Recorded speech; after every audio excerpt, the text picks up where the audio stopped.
मैंने इंटरनेट पे एक वीडियो देखी, मुझे काफ़ी इंटरेस्टिंग लगी। मैं अपनी अकल समझ के मुताबिक आपके साथ शेयर करता हूँ। एक प्रोफेसर कमरे में आते हैं और जेब से $20 का नोट निकालते हैं और कहते हैं ये किसको चाहिए। सारी क्लास हाथ खड़ा कर लेती है, सबको ही चाहिए। वो कहते हैं किसी एक को मिलेगा।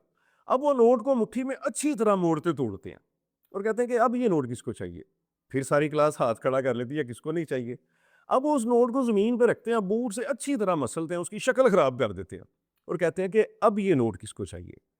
फिर सारी क्लास हाथ खड़ा कर देती है, सबको चाहिए। आपको पता क्यों? क्योंकि उस नोट की वैल्यू कम नहीं हुई। वो $20 का नोट इतने मोड़े तोड़े जाने के बावजूद फिर $20 का था।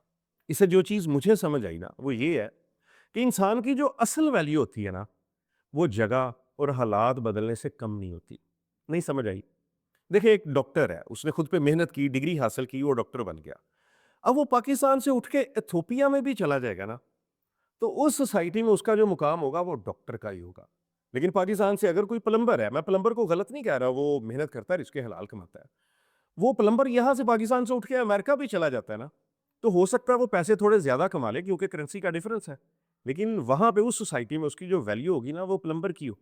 एक ऐसा बंदा जिसने खुद पे इन्वेस्ट ही नहीं किया, मेहनत ही नहीं की, कोई काम भी नहीं सीखा, डिग्री भी नहीं ली, वो पाकिस्तान में क्या करेगा? और अगर कहीं बाहर चला गया तो ज़ाहिर है मज़दूरी करेगा।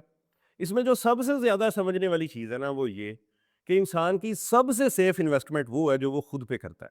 वो हेल्थ भी हो सकती है, कोई स्किल भी हो सकती है, डिग्री भी हो सकती है और इंसान दीन सीखने के लिए भी वक़्त लगा सकता है। इल्ज़ाम लगाना आसान है कि मेरे हालात हुकूमत की वजह से नहीं ठीक, लोगों की वजह से नहीं ठीक, लेकिन ज़िम्मेदारी लेना मुश्किल है।